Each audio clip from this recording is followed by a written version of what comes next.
Jungles do not always destroy cities. Sometimes they erase the evidence that cities ever existed. In Guatemala, lasers revealed more than 61,000 structures beneath the canopy. In the Amazon, a study published in Nature in 2026 suggests that one cultural region may have supported as many as 3 million people. And on an Indonesian hill, a sensational claim about the world's oldest pyramid collapsed under scientific review, leaving behind a real archaeological site and a warning about how easily a mystery can outrun its evidence. These are 10 ancient worlds hidden in plain sight. Some were buried by roots. Others disappeared beneath mud rice fields or centuries of mistaken assumptions. And the most remarkable discovery on this list was published only weeks ago. Number 10, the Tairona city, revealed by a wounded bird. In 1972, in the tangled green wall of Colombia's Sierra Nevada de Santa Marta, a family of local treasure hunters shot a guan, a heavy forest bird sometimes compared to a wild turkey, and went looking for it. The bird had not fallen onto the forest floor. It had landed on a flight of stone steps. The steps were slick with moss and centuries old. They climbed straight up the mountainside and disappeared into the canopy. The family followed them until the jungle opened onto a ruined city. The looters gave the place a brutal nickname, Infierno Verde, Green Hell. Word of the find reached the black market before it reached professional archaeologists. Gold figurines and ceramic funerary urns began appearing for sale in Santa Marta. By 1976, archaeologists Luisa Fernanda Herrera and Gilberto Cadavid, working with Colombia's National Anthropology Institute, followed the trail of looted objects back into the mountains. They had already spent years surveying the river basins of the Sierra Nevada and had recorded nearly 200 Tairona sites. Under the direction of the Institute's director Alvaro Soto Holguin, their team confirmed that the steps led to one of the most important of them all. The outside world called it Ciudad Perdida, the lost city. But the Kogi and other indigenous peoples of the Sierra Nevada knew the place as Teyuna. To them, it had never truly been lost. Teyuna contains 169 stone terraces cut into the mountainside at an elevation of roughly 1,200 meters. Paved paths and more than 1,000 carved steps link ceremonial spaces, residential areas, drainage channels, and platforms where circular wooden buildings once stood. Construction began around the year 800, roughly 6.5 centuries before Machu Picchu. The city was restored between 1976 and 1982, but its surviving stonework represents only part of a much larger cultural landscape. Population estimates remain uncertain. At its height, Teyuna may have supported several thousand residents and served as a political, ceremonial, and manufacturing center within a wider network of Tairona settlements. Everything had to be built on steep, rain-soaked slopes. There were no broad roads for carts and no large draft animals hauling stone uphill. Terraces had to hold buildings in place while carefully designed drains carried tropical rain away before it could tear the settlement apart. The architecture is impressive. The history of its abandonment is more complicated. The Kogi, Arhuaco, Wiwa, and Kankwamo peoples preserve cultural connections to the societies that shaped this landscape. Indigenous visitors continued to know and use sacred places in the mountains, long after the largest settlements had ceased functioning as cities. During the 16th century, Tairona communities faced repeated epidemics, warfare, colonial violence, forced movement, and disruption of the trade and political networks that supported large settlements. Disease was almost certainly part of that collapse. But it should not be treated as a single invisible event that destroyed Teyuna before Spanish contact. The decline unfolded over time under several forms of pressure. That makes the modern phrase lost city misleading in two different ways. The site was hidden from national institutions and outsiders. It was not erased from indigenous knowledge. Even now, researchers have explored only part of the archaeological landscape spread across the Sierra Nevada. A frequently cited estimate suggests that roughly 30 to 40% of the known Tairona sites in the region have been formally investigated, although the exact proportion changes as new surveys are completed. Teyuna was not found because explorers proved an old legend. It entered the modern archaeological record because a wounded bird landed on the right staircase, and because looted objects exposed the route that led back to the city. Number 9, the cloud-walled settlement whose true purpose is still debated. On the morning of January 31st, 1843, Juan Crisostomo Nieto, a judge in the Peruvian town of Chachapoyas, set out on a 2-day expedition into the district of Santo Tomas. Local residents guided him toward a place they already knew existed high above the Utcubamba Valley. There, more than 3,000 meters above sea level, Nieto encountered a vast walled settlement rising from the cloud forest. This was Kuélap. The Chachapoya began major construction there around the 6th century of the Common Era and expanded the site over many generations. Archaeologists Henry and Paul Reichland studied it in the middle of the 20th century. Arturo Ruiz Estrada continued work there in the early 1970s, and Alfredo Narvaez later led extensive investigation and conservation through Peru's Kuélap project. The outer wall extends for nearly 600 meters and rises as high as 20 meters in places. Inside are the remains of more than 400 mostly circular buildings, along with ceremonial, funerary, residential, and administrative spaces. One structure is especially strange. It is a hollow inverted cone known as El Tintero the Inkwell. Archaeologists have proposed ritual, astronomical, and defensive functions, but no single explanation has won general agreement. Kuélap is often called a fortress. That description makes sense when its enormous walls and narrow entrances are seen from below. Yet the evidence inside those walls does not point to a purely military installation. Kuélap was also a settlement, a ceremonial center, a place of craft activity, and a monument to collective power. Popular accounts sometimes claim that Kuélap contains several times more stone than the Great Pyramid of Giza. The comparison is dramatic, but no widely accepted archaeological calculation supports a precise figure. The real achievement does not need that number. The Chachapoya moved and shaped an immense quantity of limestone on a narrow mountain ridge. They did it without wheeled transport or large animals, capable of dragging heavy blocks up the cloud forest slopes. Human labor carried the construction upward generation after generation. In the late 15th century, the Inca Empire conquered the Chachapoya after prolonged resistance. Imperial authorities relocated many communities under a policy now known through the Quechua term mitma. That forced resettlement weakened older political and social networks, although Kuélap continued to be used into the period of Spanish expansion. European disease, colonial warfare, and further displacement then accelerated a demographic catastrophe already shaped by Inca conquest. But Kuélap did not sit unknown to everyone for 400 years. Local people retained knowledge of the site even when it disappeared from national histories and formal scholarship. Nieto's visit in 1843 brought it to a wider reading public.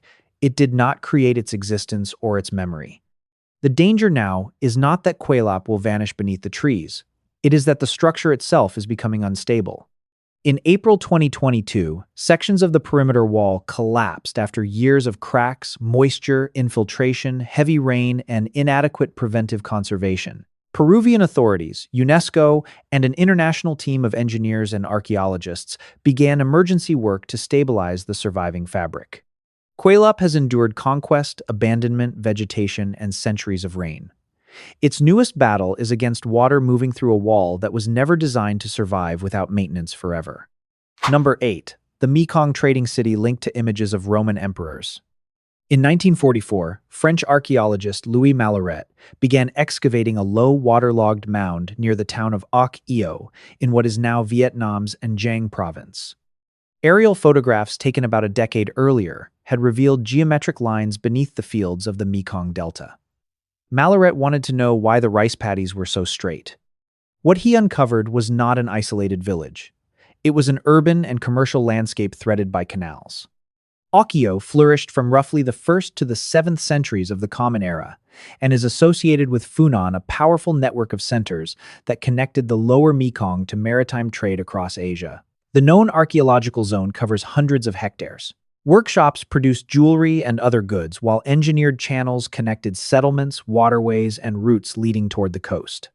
One major canal ran approximately 70 to 90 kilometers toward Angkor Wat, an inland political and ceremonial center in what is now Cambodia. The objects found at Oc Eo reveal extraordinary connections. Archaeologists recovered Chinese mirrors, Indian religious images and seals, Persian glass imported beads, and jewelry influenced by artistic traditions from across the Indian Ocean. Then came two tiny objects bearing the faces of Roman emperors. They were once described simply as Roman gold coins or medallions of Antoninus Pius and Marcus Aurelius. More recent scholarship calls for greater precision The oak eo examples are jewelry pendants modeled on Roman imperial coins, and at least some objects of this type were probably made locally from imported designs or molds. That distinction matters. The pendants do not prove that a Roman merchant personally reached Ak Eo, but they do show that Roman imperial imagery traveled through a chain of maritime networks stretching from the Mediterranean across India and into Southeast Asia. Chinese court histories add another fragment to the story. They describe a group arriving in China in the year 166 and claiming to represent a ruler of Dakin, the Chinese name for the Roman world. The ruler's name was recorded as Andun, probably reflecting the name Antoninus used by Marcus Aurelius. Modern historians debate whether these travelers were official diplomats. Many think they were merchants from the Roman Empire's eastern provinces who presented themselves as envoys after approaching China from the south. There is another possibility, but it remains a possibility. The 2nd century geographer Ptolemy described a distant trading port called Catagara, reached through information supplied by sailors moving beyond the Golden Chersonese. Ak Eo has been proposed as one candidate for that port. The geography is suggestive, but the identification is not proven. The strongest story here is not direct contact between Rome and Funan. It is the existence of a trade network in which an image could travel thousands of kilometers, be copied by a Southeast Asian craftsperson, and acquire a new meaning as jewelry at the far end of Eurasia. Funan declined and changed during the 6th and 7th centuries as political power shifted across the lower Mekong. Canals filled with sediment, wooden buildings disappeared. Parts of Ak Eo returned to wet ground and agricultural fields. Vietnamese archaeologists resumed systematic work in the late 20th century and continue to expand the map today. Each new excavation makes the city less mysterious but more connected. Ak Eo was not a remote endpoint waiting for Rome to reach it. It was one of the places that made ancient long-distance trade possible in the first place. Number 7. The ancient water network that survived the kingdom that built it. In 1934, a Ceylonese-born surveyor named Richard Leslie Brohier published the first volume of ancient irrigation works in Ceylon. The project had been commissioned by the colonial government and grew from years of fieldwork by the Ceylon Survey Department. Brohier walked through Sri Lanka's dry interior, following old embankments that disappeared into scrub and reappeared kilometers later. Some held water. Others had become marshes or low ridges beneath vegetation. Together, they formed the surviving framework of one of the ancient world's most extensive water management landscapes. Beginning around the 4th or 3rd century, before the Common Era communities in Sri Lanka's dry zone developed connected reservoirs known today as tank cascade systems. A tank collected seasonal rain and runoff within a small catchment. Its overflow then moved downhill into the next tank in the sequence. The system did more than store water. It slowed floods, trapped sediment, replenished groundwater, supported wildlife, and allowed farmers to grow rice through a long, dry season. Small village tanks were linked to larger reservoirs and canals, creating a managed landscape rather than a simple chain of ponds. Over many centuries, rulers centered first at Anuradhapura and later at Polonnaruwa expanded this hydraulic world. Reservoirs such as Kalawewa, Mineria, Kantalai, and Parakrama Samudra became artificial lakes. Some remain in use today. The system reached a famous peak under King Parakramabahu I in the 12th century. Later, chronicles associated him with the principle that rainwater should be put to use before it reached the sea. Whether or not those words preserve his exact speech, they capture the ambition of the landscape his kingdom maintained. No single planner designed the whole system. It evolved through local knowledge, royal projects, religious institutions, village labor, and repeated repair over close to 2,000 years. That long history is what makes the decline of the dry zone capitals so striking. In 1215, an invading force led by a ruler known as Maga seized Polonnaruwa. The campaign was destructive, and it became a major turning point. But it was not the only reason the old irrigation landscape weakened. By the middle of the 13th century, political authority had shifted toward the island's intermediate and wetter zones. Warfare repeated, invasions, weakened administration, population movement, and the enormous cost of maintaining thousands of interconnected works all contributed. Some researchers have also examined the possible role of malaria and environmental change. The result was not an instant disappearance. It was an uneven retreat. Anuradhapura had already lost its role as the royal capital in the 11th century. Polonnaruwa declined later. Large reservoirs and canals became difficult to maintain without the state institutions and labor systems that had coordinated them. Sediment accumulated, embankments failed, forest and wetland vegetation reclaimed parts of the old network. Other parts survived. Village communities continued using and repairing many smaller tanks. Sri Lankan chronicles preserved knowledge of ancient rulers and reservoirs. When British surveyors began mapping and reclaiming major irrigation works in the 19th century, they were not discovering a civilization erased from every form of memory. They were imposing new surveys and administrative systems on a landscape that still contained active local knowledge. Brohir's achievement was to trace relationships that could be difficult to see from any single location. One embankment made sense only when it was connected to a canal, a catchment, and another tank farther downhill. After independence, Sri Lanka expanded irrigation again.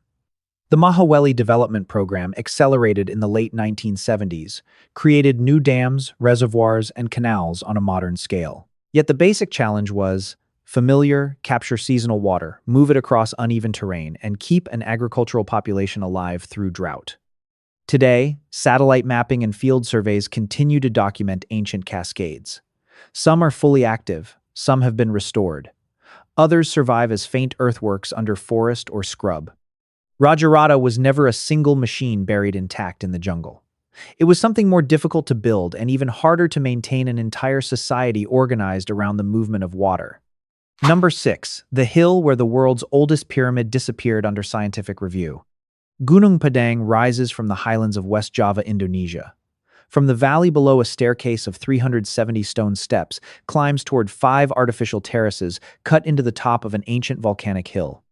The terraces are real. The retaining walls are real. Hundreds of long prismatic andesite blocks lie across the platforms arranged by people who used the hill for ceremony and ancestor worship. The accepted archaeological evidence suggests that the earliest megalithic construction began roughly 2,000 years ago. Charcoal recovered beneath retaining walls has produced dates around the 1st century before the Common Era. The site may then have remained in use across several generations. That alone makes Gunung Padang one of Indonesia's oldest and largest stepped megalithic complexes. Then a much more extraordinary claim appeared. Beginning in 2011, Indonesian geologist Danny Hilman Natawijaja and his team used ground-penetrating radar, electrical resistivity, seismic tomography trenching, and core drilling to investigate the hill. They argued that the visible terraces rested above several deeper layers of human construction. Organic material from soil in the deeper cores produced radiocarbon dates extending back as far as 27,000 years. If those layers were truly part of a building, Gunung Padang would predate Göbekli Tepe by more than 15,000 years, and the Step Pyramid of Djoser by more than 20,000. The claim was published in Archaeological Prospection in October 2023. It was a staggering conclusion, and almost immediately other specialists asked whether the dates had measured the structure or merely the soil beneath it. Archaeologists and geophysicists pointed to a basic problem.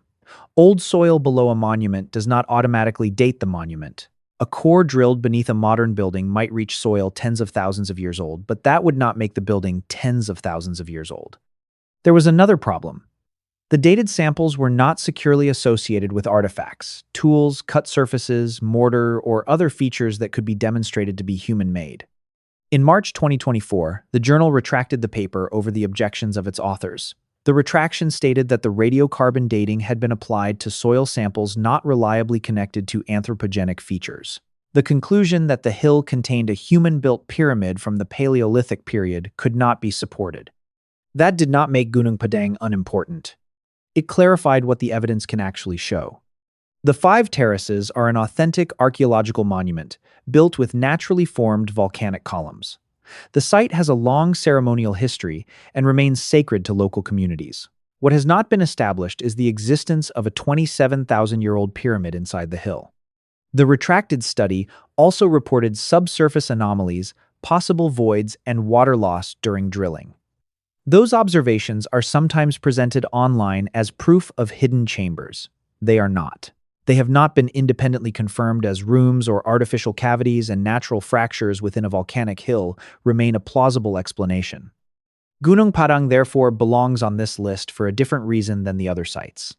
It shows what happens when powerful technology produces an ambiguous image.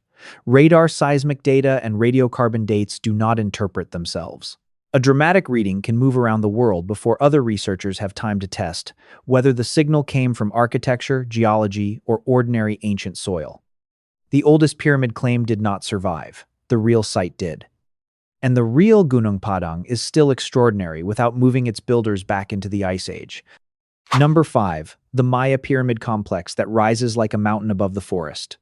For decades, archaeologist Richard Hansen and teams working with the Mirador Basin Project have investigated one of the most remote regions of Guatemala's Petén jungle. El Mirador can still require a trek of several days through rainforest, unless a visitor arrives by helicopter. From the air, the upper levels of its largest buildings emerge above the trees like isolated hills. One of those hills is not natural. El Mirador flourished during the pre-classic Maya period, especially from roughly 600 before the Common Era to the 2nd century of the Common Era. Its monumental core sprawls across approximately 26 square kilometers, although settlement extended beyond that area. Some estimates place its peak population near 100,000, but that figure remains uncertain and should be treated as a model rather than a census.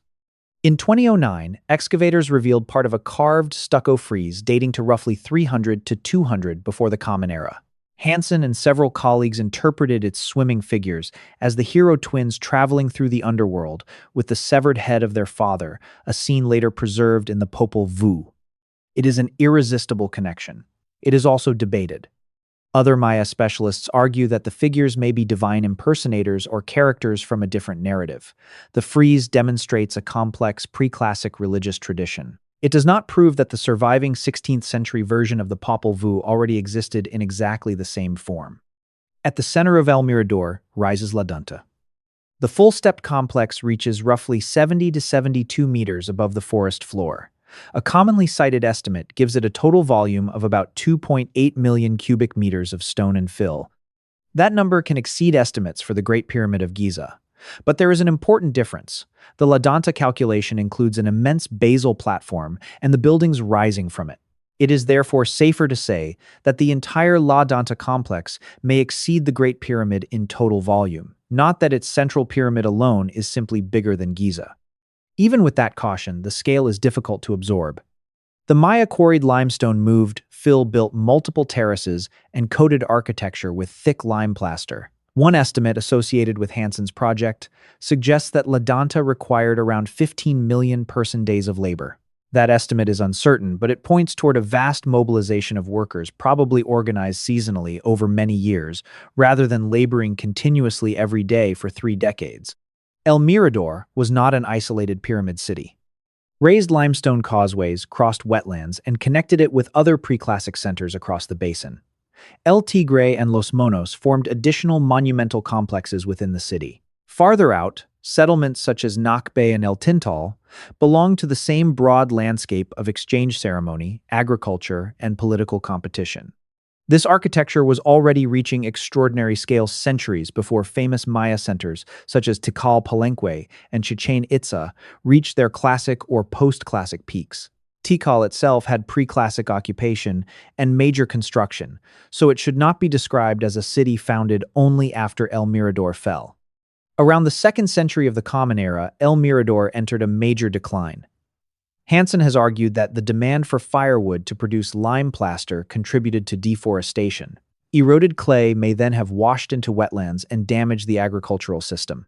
It is a serious hypothesis, not a settled verdict.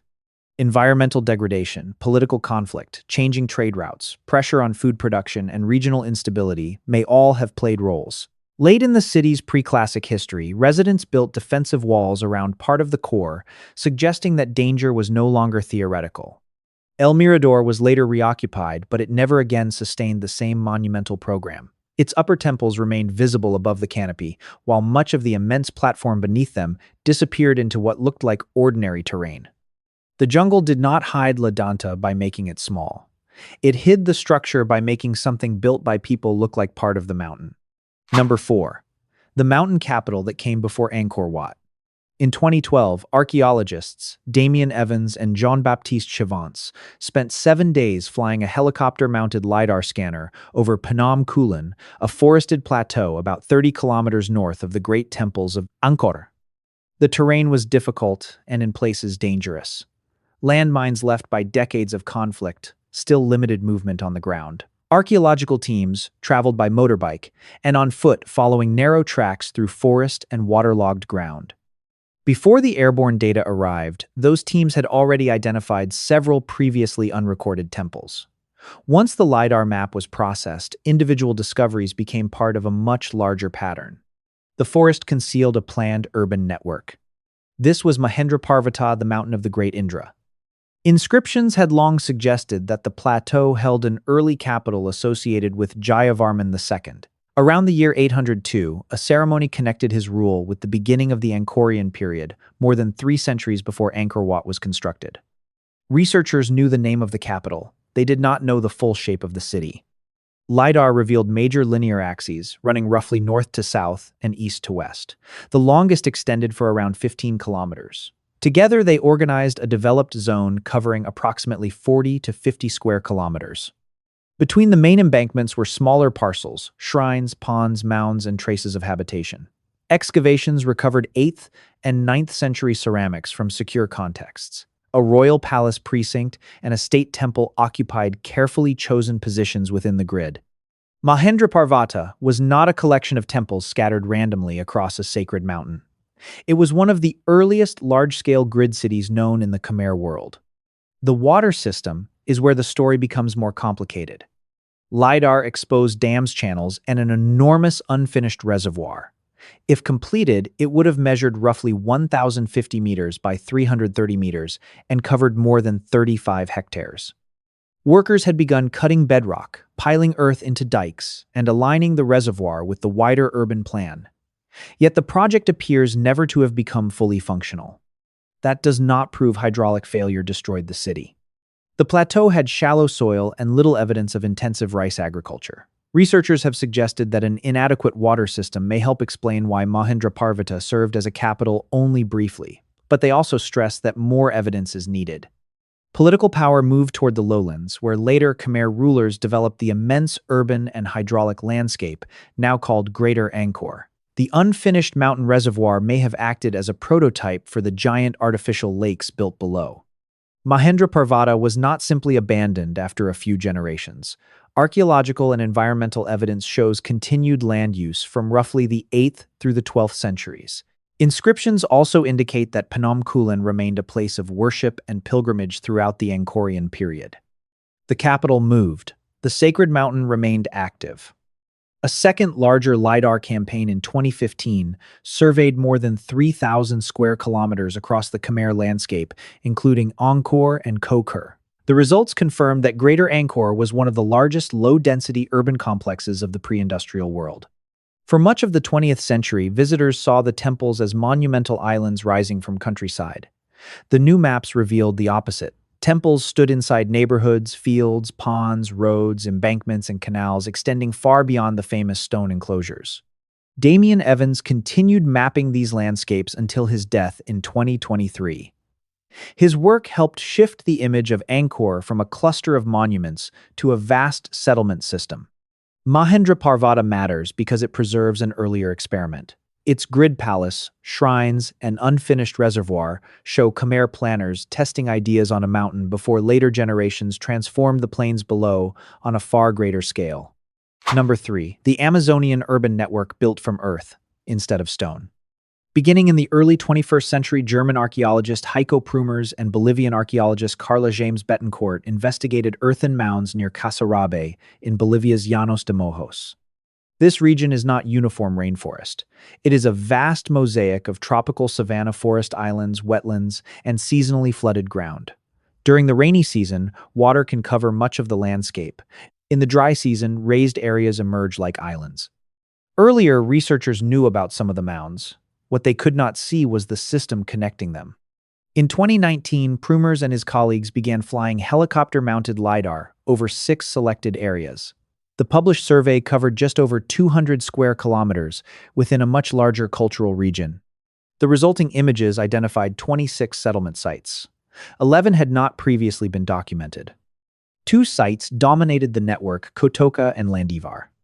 Both contained enormous artificial terraces, supporting rectangular platforms, U-shaped structures, and conical earthen pyramids rising more than 20 meters. Curved moats and defensive ramparts surrounded major areas. Straight raised causeways extended outward for kilometers, connecting primary centers with smaller settlements and activity zones.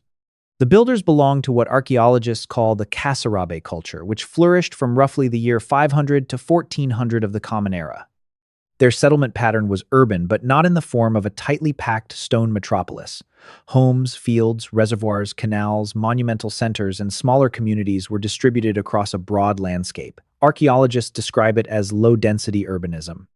That distinction makes the achievement easier to understand, not less impressive. The Casarabi built for a land that flooded. They raised living surfaces, moved water through channels, created reservoirs, and connected centers by roads that remained above wet ground. Their architecture was made primarily from earth, so once maintenance ended, erosion and vegetation could soften a pyramid into what looked like a natural mound. The major sites followed consistent orientations, many toward the north-northwest. Researchers have proposed that this pattern may reflect shared ritual or cosmological principles. The repetition is real. The exact belief behind it remains unknown. At Kotoka alone, the builders moved an estimated 570,000 cubic meters of earth. That is roughly 10 times the amount estimated for construction of the Akapana monument at Tiwanaku in the Bolivian highlands. The comparison is not a measure of which society was more advanced. It shows the scale of coordinated labor taking place in a landscape once assumed unable to support large complex settlements. There is one chronological trap in telling this story. The Casarabi system appears to have declined by around 1400, more than a century, before sustained Spanish colonization reached the region. Later, missionaries described smaller and more dispersed communities, but those accounts cannot by themselves explain why Kotoka and Landivar were no longer operating as major centers. European disease and colonial violence devastated indigenous populations throughout Amazonia after contact. In this specific case, however, the decline of the Casarabi urban network began earlier. Climate variability, political change, conflict, or problems within the water management system have all been discussed, but no single cause has been demonstrated. This uncertainty makes the archaeological evidence more important. Wooden houses vanished, earthen walls eroded, forest grew over raised platforms. Later observers could move through the same region without recognizing the scale of the settlements beneath them. At a smaller site called Salvatierra, researchers compared two images of the same ground. A normal aerial photograph showed forest canopy.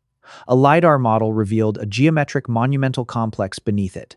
Only a small part of the Casarabi cultural area has received high-resolution airborne scanning. Prumers and his colleagues expect additional sites to be found, although the number and scale cannot be known until new surveys and excavations are completed.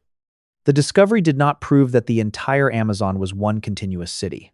It proved something more precise. At least one society in the Bolivian Amazon organized a regional network of monumental centers, roads, canals, reservoirs, farms, and settlements, on a scale that ground-level archaeology had failed to see. Number 2. The laser survey that redrew the Maya world.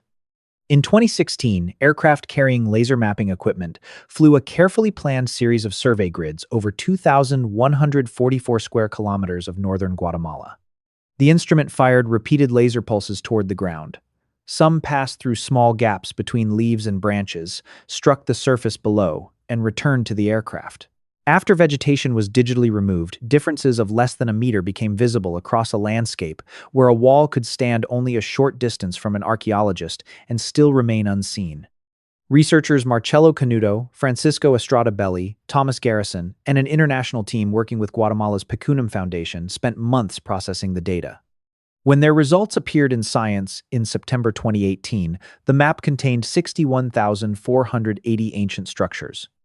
They included houses, palaces, ceremonial buildings, pyramids, defensive earthworks, agricultural terraces, reservoirs, channels, and raised roads.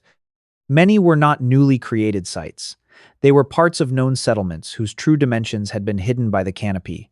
Others had never been formally mapped at all. At El Zotz, the scan revealed a defensive wall roughly 9 meters high. Garrison had carried out fieldwork within about 45 meters of it years earlier without recognizing the structure. From the ground, a line of trees was enough to hide an engineered barrier. The scale of land modification was just as important as the buildings. The survey documented approximately 362 square kilometers of terraced or otherwise modified agricultural terrain. It also identified about 952 square kilometers of upland that could have supported cultivation, including forms of shifting agriculture. Those numbers do not mean that 95% of all available land had been engineered. That claim has circulated widely, but it is not what the study reported. What the evidence shows is a combination of intensively modified fields, wetlands, terraces, and less altered land used within a regional food system. The map also traced roughly 106 kilometers of causeways within and between settlements. These roads reveal connection, defensive walls reveal conflict. Together, they show that the Maya lowlands were not a collection of ceremonial islands separated by empty forest. Cities, smaller communities, farms, roads, reservoirs, and contested boundaries formed an interdependent landscape. That does not mean the region was one unified political state. Maya kingdoms competed, traded, formed alliances, and fought wars. Lidar exposed infrastructure, linking communities, while also revealing fortifications built to keep enemies out. The most widely reported result was the population estimate. The team combined the density of buildings with assumptions about how many structures were occupied. From that model, they estimated that the central Maya lowlands may have supported between 7 and 11 million people during the late Classic period, especially from roughly 650 to 800 of the Common Era. This was not 10 million new people suddenly added to history by a single flight. It was a regional estimate generated by extrapolating from the surveyed samples. The range was higher than some earlier estimates, but Maya population figures had already varied widely among scholars. The real change was not simply a larger number. The scan made it possible to evaluate population, farming, transport, and warfare at the same scale. A dense city required food from beyond its immediate neighborhoods. Raised roads moved people and goods across wetlands. Terraces and channels allowed farmers to use land once dismissed as unsuitable. Fortifications showed that political competition could reshape entire hills. Canuto and Estrada Belli compared the result with LiDAR work at Angkor. In both regions, tropical vegetation had hidden low-density urban landscapes too large and too dispersed to understand from isolated excavations. The PAC-UNAM survey was only an early phase of a much larger mapping effort. It demonstrated how quickly airborne data could expose patterns that would require generations to trace on foot. But LiDAR did not finish the archaeology. Every line on the digital map still has to be tested. A rectangular mound may be a house platform, a later disturbance, or a natural feature. Excavation supplies, dates, artifacts, food remains, construction phases, and the human details that a laser cannot see. The 61,000 structures did not appear when the aircraft passed overhead. They had been part of the forest floor for more than 1,000 years. What changed in 2016 was the scale at which researchers could finally see them together. Number 1, the Amazonian cultural world that may have supported millions. In 1977, Brazilian archaeologist Ondemar Dias documented 8 geometric earthworks in the state of Acre. Forest had recently been cleared for cattle pasture, exposing circles and squares cut into the ground. Years later, paleontologist Alciu Ronzi looked from an airplane window and recognized another enormous geometric form below. He used the flight path and nearby landmarks to estimate its location, then returned to confirm what he had seen. Those discoveries helped open a new field of research in the southwestern Amazon. Archaeologists, including Ronzi Marty Persinen and the late Denise Sean, eventually documented hundreds of ditched enclosures. Some were circular, others were square octagonal, or arranged as circles inside squares. A few covered dozens of hectares. The ditches could reach roughly 9 to 13 meters across and as much as 5 meters deep. Roads connected some of the enclosures to other features in the landscape. Because the structures were built from earth, the forest could conceal them almost completely. Many became visible only after modern deforestation. That created a terrible paradox. The destruction of the forest was revealing the archaeological evidence of people who had managed that forest centuries earlier. Then LiDAR changed the scale again. In 2024, a team led by Persinen conducted airborne surveys across parts of Acre and Amazonas in Brazil. Their flight lines extended for more than 4,400 kilometers and sampled approximately 4,497 square kilometers. The results were published in Nature on July 29, 2026. The dataset contained 432 earthworks. 396 had not previously been documented. By combining the new Lidar evidence with satellite imagery, radiocarbon dates, and earlier archaeological surveys, the researchers defined a broad cultural region they called Aquiry, using an indigenous name associated with the Acre River. This was not necessarily one centralized empire. It was a multicultural network of communities connected by related traditions, monumental gathering places, roads, and shared ways of organizing the landscape. The known chronology extends from roughly 600 before the Common Era to 850 of the Common Era. That is approximately 14.5 centuries of activity, not 4.5 centuries. At its apparent demographic peak between about the years 100 and 300 of the Common Era, the Aquiry region may have supported between 1.25 million and 3 million people. The researchers did not count 3 million houses. The figure is a model based partly on the number distribution, construction cost, and maintenance requirements of the monumental centers. It should be described as an estimate with 3 million as the upper end of the proposed range. The territory itself may have covered approximately 183,000 square kilometers across parts of modern Brazil, Bolivia, and Peru. That is more than twice the size of South Carolina and roughly comparable to Syria. The Aquiry cultural area represents less than 3% of Greater Amazonia. The LiDAR sample covered only around 2.5% of the estimated Aquiry territory. From that sample, combined with existing surveys, the team projected that the full region may contain between 24,000 and 30,000 earthworks. That is an extraordinary extrapolation. It is not the same as directly finding 30,000 structures. Future surveys will test whether the density remains similar across unscanned areas. What were these places used for? The largest enclosures probably served as political, ceremonial, and social gathering centers rather than compact residential cities. Communities lived in substantial wooden longhouses around them, cultivated crops such as maize, manioc, squash, and cotton, and managed nearby forests for fruit and nut trees. The largest centers covered close to 50 hectares, or more than 120 acres. Building them without metal earth-moving tools or draft animals required coordinated labor across generations. Yet the Aquiry did not replace the rainforest with an open agricultural plain. The emerging picture is one of settlements, cultivated clearings, managed woodland roads, and monumental enclosures embedded within a living forest. Between roughly 850 and 950, the earthworks appear to have been abandoned relatively quickly. No one currently knows why. The timing overlaps broadly with major transformations among the classic Maya Wari and Tiwanaku. That coincidence is worth investigating, but it does not prove a single continental climate event or common cause.